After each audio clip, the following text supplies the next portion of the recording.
Bonjour les amis, bienvenue dans le café tarot de ce 24, voilà. Excusez-moi pour la petite hésitation.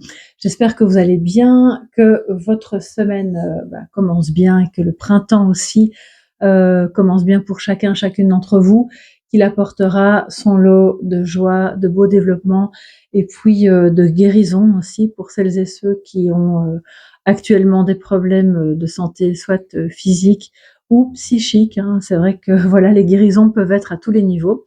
Alors les amis, on va aujourd'hui lire les énergies avec le tarot Gulliver, que je trouve très beau et que j'utilise finalement assez rarement, et le jeu le petit Lenormand Gulliver. Asseyez-vous, soyez les bienvenus avec le petit café, le petit thé, ce que vous voulez, et c'est parti.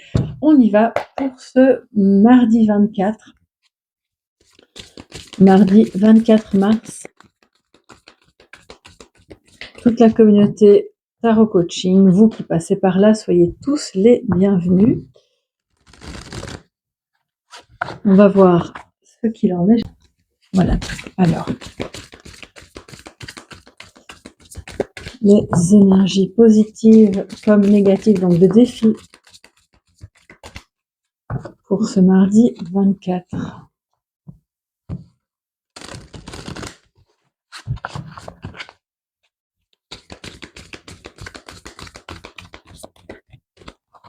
Ok.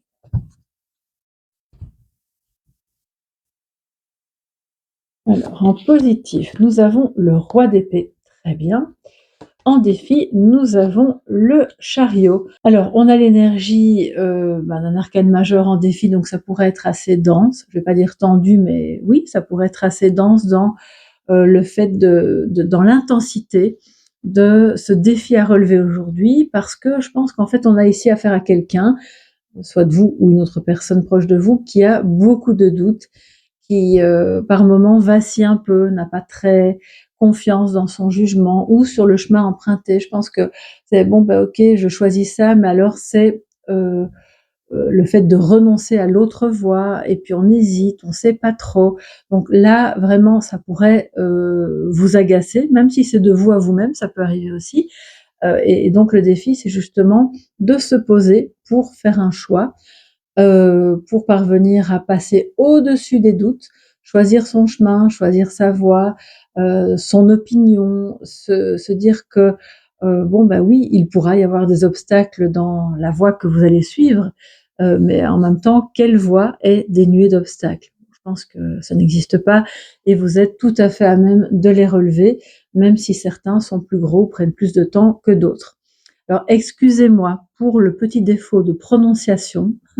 Je vous parle pas de mon accent belge, hein, là je vous parle vraiment de mon défaut de prononciation, parce que je porte maintenant désormais un appareil, vous savez, les gouttières invisibles, mais bon, voilà. En attendant, il y a quand même quelque chose dans ma bouche qui m'empêche de parler normalement. J'espère que ça s'entend pas trop, parce que logiquement, je vais porter ça quand même pendant les 18 prochains mois. Donc voilà, je pense que je vais m'habituer, mais pour le moment, c'est encore un peu bizarre. Alors, on a le roi d'épée en positif, donc ça c'est très bien. Ça veut dire qu'on a une énergie de prise de décision, de rationalité. C'est ok, on sait où on va, on fait le bilan de la situation vraiment de manière très factuelle, et c'est très positif. C'est ce dont vous aurez besoin aujourd'hui, peut-être pour faire ce choix-là. Oui, parce que si jamais vous êtes un petit peu trop dans l'émotion par ailleurs, ce côté plus rationnel pourra vous aider. C'est aussi une relation qui s'améliore avec un roi d'épée, qui peut être votre partenaire, qui peut être votre chef de service, par exemple. Enfin, je dis chef de service parce que c'est vrai que le roi d'épée, en général, c'est pas le dernier arrivé, c'est plutôt celui qui a de l'expérience. Et ça pourrait être aussi un collègue, quelqu'un de votre famille. Et en tout cas, c'est très positif. Le lien que vous avez avec cette personne aujourd'hui est très positif. Alors, que nous dit excusez-moi, que nous dit le petit Lenormand pour clarifier ses énergies? En fait, j'ai l'impression de zozoter. Bon, j'espère que c'est pas trop dérangeant. Je vous rassure, ça devrait passer, normalement. Alors, les oiseaux, pardon, en positif. le bateau en défi. Oui, donc là, je vous disais, on bouge pas. On a l'impression que, oh là là, si je vais dans telle voie, ça va pas. C'est un peu la personne qui dit, je n'accepte pas que choisir c'est renoncer. Alors choisir c'est pas toujours renoncer, hein, on va pas non plus. Mais là en l'occurrence c'est un peu cette peur là de faire le mauvais voyage, de ne pas aller dans la bonne direction et d'être rempli de doutes. Donc du coup ça stagne un peu. Et puis en positif et en défi, nous avons aussi les poissons. Donc il y a peut-être des hésitations par rapport à un travail indépendant, par rapport à quelque chose qui est censé ramener de l'argent, voilà, qui est censé porter ses fruits, ou dans lequel on va investir un petit peu d'argent, mais justement pour que ça fonctionne. C'est le fait de ne pas se sentir fluide et à l'aise avec une décision. Donc, ça vient redire qu'aujourd'hui, le défi, c'est de se poser pour faire un choix, prendre une décision et revenir en mode conquérant, les amis. On a peut-être un souci avec un projet qui se passe entre maintenant et le mois de juillet. Ça peut parler d'un voyage qui soit est problématique par manque de moyens ou soit est problématique pour une autre raison, mais alors on hésite à partir.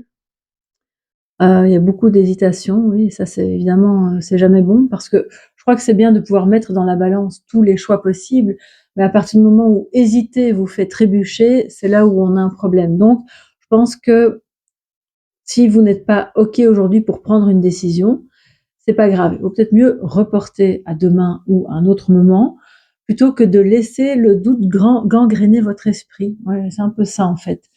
Alors, on a peut-être aussi des doutes par rapport à un travail qui pourrait potentiellement se passer à l'étranger ou dans une autre région, et puis du coup, vous vous dites, bah, je suis pas sûre, ou ça peut être votre fils ou votre partenaire, peu importe, mais cette personne hésite parce qu'elle n'a pas forcément envie de s'éloigner, ou elle sait en tout cas les conséquences et les implications qu'aurait cet éloignement. Et donc voilà, c'est un peu pour le moment l'idée de réfléchir à ça posément et de manière rationnelle pour pouvoir prendre une décision qui va lever tous les doutes.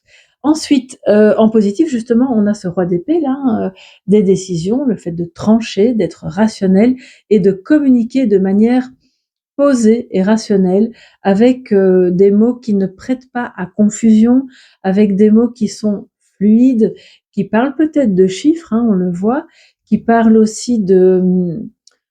c'est une communication à la fois bienveillante. Les poissons nous parlent aussi du signe du poisson, donc des émotions, et en même temps très cadrante et très ferme. Je pense qu'aujourd'hui, si c'est au niveau professionnel ou au niveau personnel, c'est la même chose, hein. C'est l'idée d'avoir une communication qui soit claire, fluide, bienveillante et cadrante à la fois. Et là, vous allez faire des merveilles, et je pense que vous allez aider quelqu'un à lever le doute sur sa situation. Alors les amis, je vais prendre un oracle pour le message de sagesse. Et j'ai l'esprit des arbres qui m'appelle. Voilà, bon écoutez, on va voir ce que ça nous dit pour vous aujourd'hui. J'enlève les cartes de présentation et voilà. Alors, quel est le message de sagesse? Le mantra du jour, l'énergie d'un arbre. On verra bien quelle variété il s'agit, de quelle espèce plutôt il s'agit.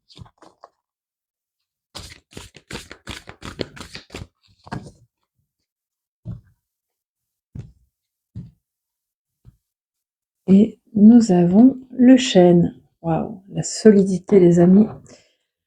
Alors, c'est un oracle qui s'articule en différents axes, on va dire ça comme ça.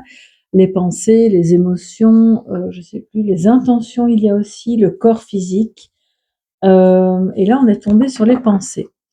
Et le petit mot du chêne que le chêne vous envoie est: les énergies mentales bloquées se libèrent et jettent de nouvelles racines. On parle de l'air, de l'élément air. De toute façon, avec le roi d'épée, c'est positif. On est dans l'air aujourd'hui, les amis. La communication, les pensées, le mental, mais au sens, pas pour mouliner et se retrouver dans des pensées en boucle, hein. Au contraire, on voit clair. Alors, l'arbre, effectivement, le chêne est un arbre très solide, qui a de grandes racines et qui peut se déployer. Donc c'est vers ça qu'on vous invite à aller aujourd'hui, vers le déploiement de vos idées pour éviter que les énergies mentales ne restent bloquées. Et ainsi, vous allez avoir de nouvelles racines, de nouvelles fondations qui, je pense, vont vous redonner confiance ou redonner confiance à cette personne pour pouvoir retrouver l'énergie d'aller de l'avant. C'est vraiment ça en fait. Voilà. Alors j'espère que ce petit mot pourra vous aider si vous avez un chêne dans votre jardin ou à proximité, même s'il fait pluvieux, peu importe le temps qu'il fait, sortez, allez près de ce chêne, demandez-lui si vous pouvez l'enlacer, simplement le prendre, je vais pas dire dans vos bras parce que je pense que le tronc est quand même assez large, mais en tout cas vous approchez de lui, mettre vos mains sur lui et lui demander de communiquer avec vous et de vous envoyer l'énergie, la force pour vraiment retrouver confiance en vos choix et en vos intuitions. Voilà mes chers amis, je vous embrasse bien fort, passez une excellente journée et on se retrouve demain, mercredi 25 mars, pour le Café Tarot. Bye bye.